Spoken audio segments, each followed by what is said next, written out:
Hello दोस्तों, H के study में आपका स्वागत है। आज हम लोग चैप्टर नंबर 2 पढ़ेंगे, चाल और समय, स्पीड एंड टाइम पढ़ेंगे। इसके पहले हम लोग साधारण ब्याज और चक्रवृद्धि ब्याज पढ़ लिए हैं। ये आपका पॉलिटेक्निक एंट्रेंस एग्जाम के लिए है। तो आइए शुरू करते हैं। सबसे पहले हम लोग देखेंगे कि चाल क्या होता है। तो किसी वस्तु द्वारा एक निश्चित समय में चली गई दूरी को उस वस्तु की चाल कहते हैं।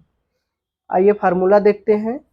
तो चाल बराबर होता है दूरी बटे समय, या इंग्लिश में कह सकते हो स्पीड बराबर डिस्टेंस अपॉन टाइम।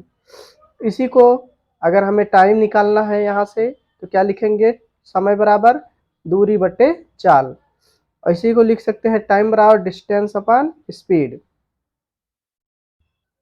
उसके बाद फिर दूरी बराबर अगर हमें निकालना हो तो क्या लिखेंगे, चाल गुणे समय, या डिस्टेंस बराबर स्पीड गुणे टाइम।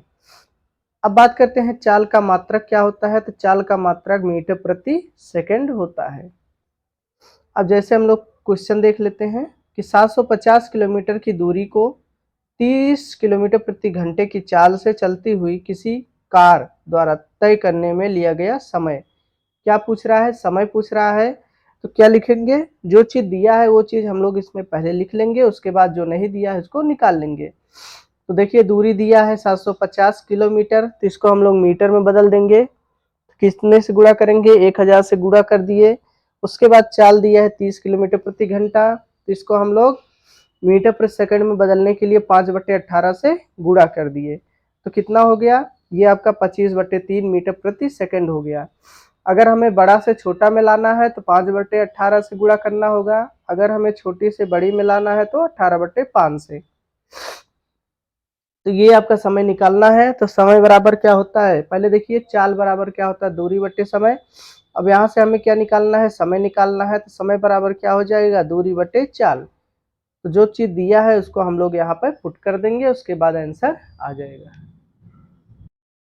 आगे जैसे आपका ये सवाल है, तो उम्मीद है इसको आप लोग कर लेंगे। तो इसको हम नहीं बता रहे हैं, आप लोग कर लीजिएगा। जब आप लोग प्रैक्टिस करेंगे तभी आपको आएगा। तो इसमें चाल दिया है, समय दिया है, इसमें दूरी निकालना है, तो आप लोग निकाल लीजिए। सेम इसमें भी ऐसे है, 720 किलोमीटर की दूरी को, ये दूरी है और ये घंटा है। तो क्या पूछा, चाल पूछा है। तो इसको सबसे पहले हम लोग मीटर में बदलेंगे। मीटर में बदलने के बाद फिर क्या करेंगे, चाल बराबर दूरी बटे समय, तो निकाल लेंगे आप लोग। ठीक है, अब आगे हम लोग देखते हैं। अब देखिए जैसे दूरी, चाल और समय से संबंधित कुछ महत्वपूर्ण नियम, जैसे आपको मैंने बताया अभी, तो वही चीज दिया गया है कि यदि दी गई चाल किलोमीटर प्रति घंटा में है तो मीटर प्रति सेकंड में बदलने के लिए 5/18 से गुणा करते हैं। जैसे दिया है 72 किलोमीटर प्रति घंटे की चाल को मीटर प्रति सेकंड में बदलिए, तो क्या करेंगे, सीधे 5/18 से गुणा करके काट देंगे। तो ये आपका आ गया। ये आपका दूसरा सवाल है, सेम वही सवाल है। इसमें आपको क्या, इसमें दूरी दिया है और क्या दिया है, चाल दिया है, समय पूछा है। तो अभी जो फार्मूला बताए हैं उसी पे फार्मूले पे लग जाएगा। अब देखिए रूल नंबर दूसरा क्या कहता है कि यदि दी गई चाल मीटर प्रति सेकंड में, अब देखिए छोटा दिया है, किलोमीटर प्रति आवर में पूछ रहा है, तो उसका उल्टा कर देंगे, 18/5 से गुणा कर देंगे। जैसे ही क्वेश्चन दिया है आपका कि 15 मीटर प्रति सेकंड को किलोमीटर प्रति घंटा में बदलिए, तुरंत क्या करेंगे, 18/5 से गुणा कर देंगे, जो कट रहा है उसको काट देंगे, उसके बाद आंसर लिख देंगे। अब देखिए इस सवाल को हम लोग कैसे करेंगे कि 72 किलोमीटर प्रति घंटे की चाल से चलती हुई, चाल दिया है और समय दिया है 10 मिनट 6 सेकंड। सबसे पहले क्या करेंगे, इसको मिनट को सेकंड में बदल लेंगे। तो क्या करेंगे हम लोग, समय 10 मिनट 6 सेकंड है, तो क्या करेंगे, 10 मिनट है, इसको सेकंड में बदलने के लिए 60 से गुणा, और ये देखिए 6, तो 10 छक 60, 600 प्लस 6, 606 सेकंड आ गया। अब फार्मूला रख देंगे, चाल बराबर दूरी बटे समय। इसमें हमें दूरी निकालना है, तो जिसका मान जो है वो पुट कर देंगे, उसके बाद निकाल देंगे। हम लोग अगला नियम देखेंगे कि जब कोई रेलगाड़ी किसी स्थिर वस्तु, पेड़, मीनार, खंभा, व्यक्ति को पार करती है तो पार करने में रेलगाड़ी द्वारा चली गई दूरी रेलगाड़ी की स्वयं की लंबाई होती है। जितना वो पार करेगा उसके स्वयं की क्या होती है, लंबाई होती है। तो क्या लिखेंगे, रेलगाड़ी द्वारा चली गई दूरी ये किसके बराबर होती है, रेलगाड़ी की खुद की लंबाई के बराबर। जितना दूरी वो तय करेगी वही क्या हो जाएगी, रेलगाड़ी की खुद की लंबाई मानी जाती है। इसी पे जैसे सवाल दिया है 200 मीटर लंबी रेलगाड़ी है, तो जब 200 मीटर लंबी रेलगाड़ी है खंभा पार करती है तो 200 मीटर दूरी पूछेगी तो 200 मीटर ही वो माना जाएगा दूरी। जैसे इस सवाल को देखिए, 100 मीटर लंबी रेलगाड़ी, तो रेलगाड़ी कितनी है, उसकी लंबाई 100 मीटर है और 50 किलोमीटर प्रति घंटे की चाल से चलते हुए किसी व्यक्ति को कितने समय में, समय पूछा है। तो क्या करेंगे, गाड़ी द्वारा चली गई दूरी इतना है और चाल इतना है। पहले सबसे पहले क्या करेंगे, इसको मीटर पर सेकंड में बदल देंगे, फिर 5/18 से फिर हम लोग इसको क्या करेंगे, समय निकालना है तो दूरी बटे चाल हो गया। फिर क्या करेंगे हम लोग, इस पे दूरी और चाल का मान रख देंगे, उसके बाद 7.2 सेकंड आंसर आ गया आपका। अगला नियम है कि जब कोई रेलगाड़ी किसी लंबी वस्तु, पेड़ जैसे प्लेटफार्म, पुल, स्कूल, पहाड़, सुरंग, बांध, तालाब, मकान या किसी दूसरी गाड़ी को पार करती है तो पार करने में रेलगाड़ी द्वारा चली गई दूरी क्या हो जाएगा, रेलगाड़ी की लंबाई और उस वस्तु के लंबाई के योगफल के बराबर होता है, मतलब दोनों के योगफल के बराबर होता है। तो इसको आप लोग ध्यान में रखिएगा। क्या लिखेंगे, रेलगाड़ी द्वारा चली गई दूरी, अगर रेलगाड़ी द्वारा चली गई दूरी निकालना हो तो क्या करेंगे, रेलगाड़ी की लंबाई जितनी लंबी रेलगाड़ी है और प्लस उस वस्तु की लंबाई, और चाहे मान लीजिए वो ट्रेन है या पुल है कुछ भी है, उसकी लंबाई और ट्रेन की लंबाई दोनों जोड़ देंगे तो आपका रेलगाड़ी द्वारा चली गई दूरी आ जाएगी। जैसे आपका क्वेश्चन है कि 200 मीटर लंबी रेलगाड़ी, तो 200 मीटर ये है, 150 मीटर ये है, दोनों जोड़ देंगे तो 350 मीटर आ जाएगा। तो बहुत ज़्यादा टिपिकल सवाल नहीं आएगा आपका, ऐसे ही आता है। तो आगे देखिए, जैसे है दिया है 72 किलोमीटर प्रति घंटे की चाल से, इसको आप लोग ध्यान दीजिएगा कि किलोमीटर प्रति घंटा दिया है तो इसको मीटर किसमें चेंज करें, मीटर प्रति सेकंड में। और ये 100 मीटर है लंबी रेलगाड़ी है, 80 मीटर लंबे पुल को कितने समय में समय पूछा है। तो दूरी देखिए, दूरी 2 दिया है, एक तो ये 100 दिया है, एक 80 दिया है, तो जोड़ देंगे 180 हो गया। चाल दिया है 72, इसको किस में बदलेंगे, मीटर पर सेकंड में, मतलब 5/18 से गुणा कर देंगे। फिर समय निकालना है, क्या लिखोगे, दूरी बटे चाल, इसका मान रख देंगे, आंसर आ जाएगा।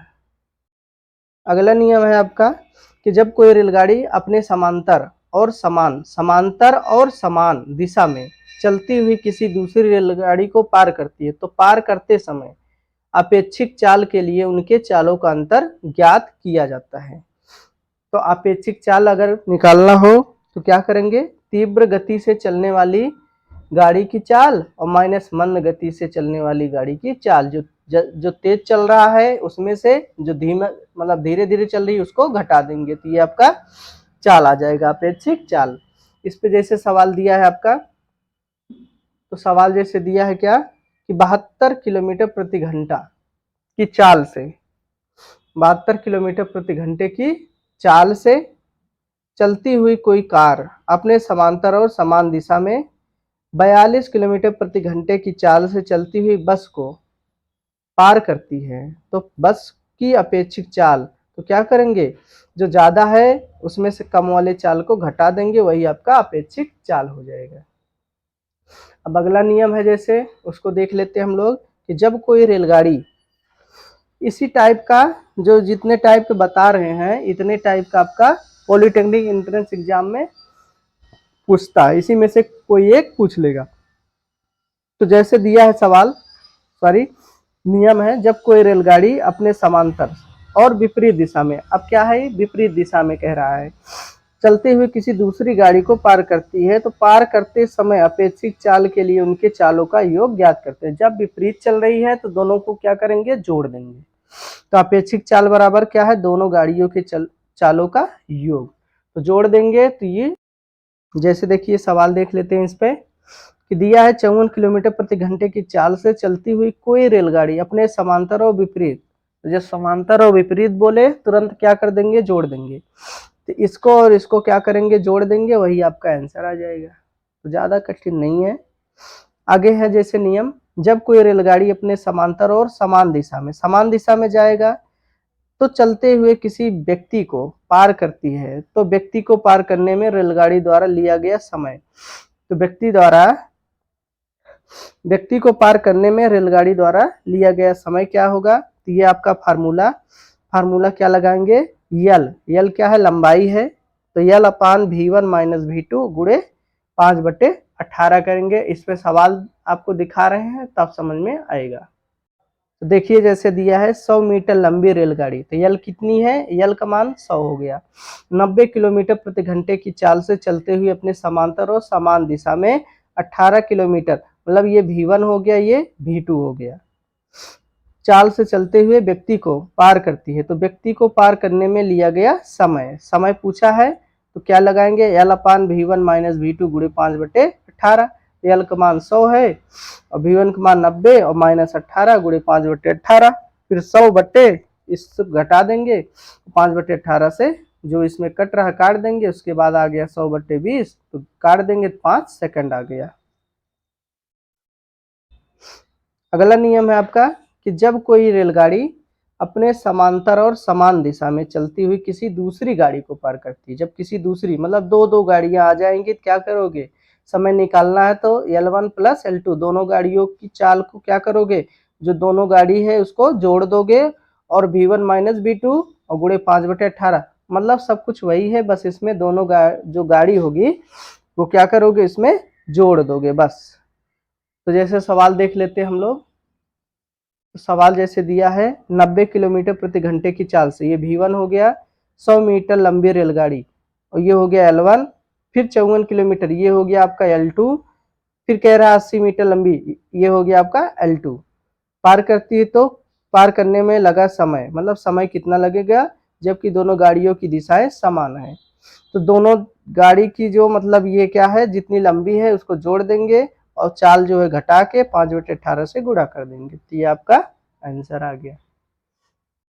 एक सवाल और देखते हैं इसी पे आधारित। जैसे समय दिया हो आपका और एक ट्रेन की लंबाई दी हो, दूसरी की ना दी हो, तब कैसे लगाएंगे? तो देखिए 72 किलोमीटर प्रति घंटे की चाल से चलती हुई कोई ट्रेन, मतलब L1 का मान नहीं दिया है, कह रहा है कि अपने समांतर और समान दिशा में 100 मीटर लंबी 36 इतना की चलती है, तो किसी दूसरी गाड़ी को पार करती है, तो पार करने में लगा समय 42 सेकंड हो, तो पहली गाड़ी पूछा मतलब L1, और दूसरी कितना हो जाएगी? 100 मीटर, और समय कितना दिया? 42, तो 42 बराबर L1 प्लस 100 बटे 72 माइनस 36 गुणे 5/18।